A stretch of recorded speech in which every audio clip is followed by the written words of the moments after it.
global dos equipamentos. O OEE é um indicador que nasceu no Japão dentro do TPM, dentro mais precisamente do pilar de melhoria contínua, também chamado de melhoria focalizada. Primeira vez que foi falado no TPM foi num livro chamado Introduction to TPM, Introdução ao TPM, do autor Nakajima, onde ele propõe como calcular o OEE. O OEE basicamente é a multiplicação entre disponibilidade, desempenho e qualidade. Então, esses três fatores que formam o OEE. Mas eu queria principalmente expor nesse vídeo para que serve o OEE, esse indicador, e qual é a real proposta da medição do indicador OEE. O OEE, então, vai medir o tempo de valor agregado, ou seja, o tempo que realmente a empresa transformou em valor para ela, ou seja, em produto com qualidade que possa ser vendido para o cliente, pode atender ao mercado que ele produz. Então, quando a gente tira todas as perdas do processo produtivo e deixa somente aquilo que se transformou em produto, a gente vai ver a eficiência de todo o processo. Então, o primeiro termo, que é disponibilidade, a gente está tirando todas as paradas de equipamento, todas as paradas da produção. E quais que são essas paradas de equipamento? Paradas relacionadas à manutenção, seja elas corretivas ou preventivas, e paradas relacionadas a setup. Setup é troca de ferramentas, ajustes da máquina, etc., relacionados ao processo produtivo. Então, esses dois termos são as perdas relacionadas à disponibilidade. Já o desempenho, ele vai avaliar a produtividade, ou seja, o que o equipamento foi concebido para ter como capacidade nominal de produção e o que ele está produzindo realmente. Por exemplo, se ele foi proposto em projeto para produzir 10 peças por hora e está produzindo 9, então ele está com 90% de desempenho.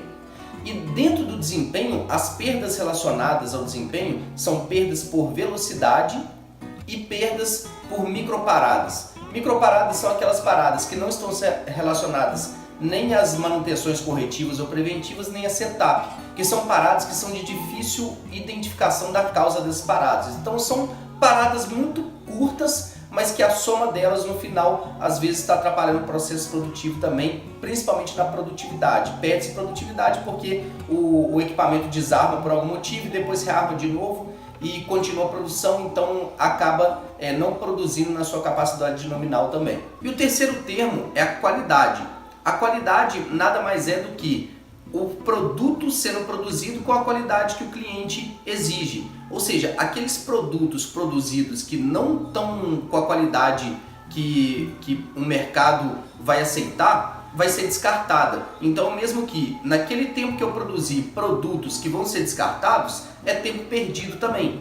Então, eu posso medir o OEE tanto em percentual, quanto em tempo, quanto em custo.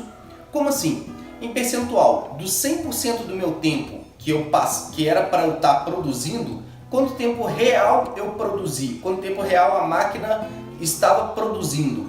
Então já tem um percentual de tempo que é relacionado à disponibilidade.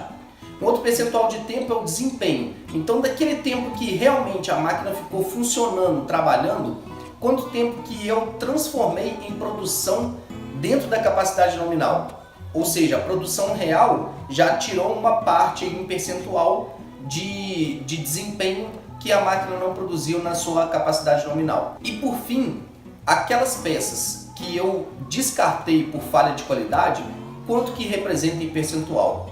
Então isso pode ser em percentual ou pode ser em tempo também. Supondo um mês de 30 dias, ou seja, 720 horas. Nessas 720 horas, quanto tempo de máquina parada, ou seja, quanto tempo que ficou produzindo. Desse tempo produzindo, quanto tempo que realmente produziu o que deveria produzir naquela capacidade nominal, e dentro daquele tempo de produção real ali, quanto que foi produzido peças boas que vão ser enviadas para o cliente. Então a gente tem esse tempo final, que é o tempo de valor agregado, ou seja, o tempo em que a empresa realmente vai faturar em cima. Todo o restante do tempo são perdas. E isso a gente pode transformar também financeiramente. Uma vez que você conhece quanto que você está vendendo para o cliente, você conhece também o seu tempo, quanto que ele vale. Então é só transformar esse tempo em valor financeiro também, que você sabe quanto que você está perdendo ou deixando de ganhar, né? Uma vez que você tem todas essas perdas de disponibilidade, desempenho e qualidade, se você não tivesse elas, quanto que você estaria faturando a mais? Então a principal coisa que eu vejo no OEE é a gente distinguir bem isso. É saber por que a gente está medindo e saber que lá no final o tempo de valor agregado muitas vezes é 40%, 50%, ou seja, metade do tempo, às vezes até mais da metade do tempo está sendo desperdiçado em equipes, em horas trabalhadas, em equipamento rodando que não deveria estar produzindo, ou equipamento não rodando, né, em produtos defeituosos. Então, com isso, a gente está conseguindo mapear no processo produtivo todo o que de fato está gerando valor para a empresa. E o principal nisso tudo é a gente ter muito bem mapeado essas perdas.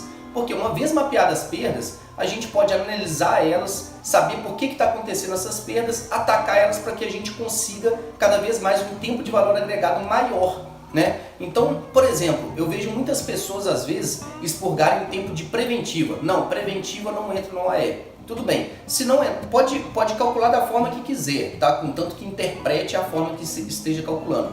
Mas uma vez que eu coloco que as preventivas não estão entrando, as manutenções preventivas não estão entrando, eu também tendo a não otimizar esse tempo também. Eu tendo a falar, não, esse tempo já não conta mesmo, né? Já é um tempo programado para não produzir. Uma vez que eu falo isso, eu já estou falando o seguinte, esse tempo já está morto mesmo. Agora, quando eu coloco isso para ser uma perda dentro do OEE, eu estou me forçando a falar assim, como que eu posso ser melhor aqui e perder menos tempo?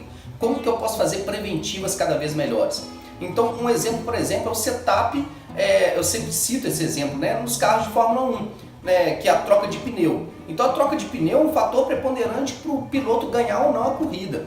Ou seja, se a gente não estivesse olhando para isso, poderia ter mais ineficiência ali das equipes, né, em ganhar a corrida ou não, uma vez que ele não está olhando muito para a troca de pneus.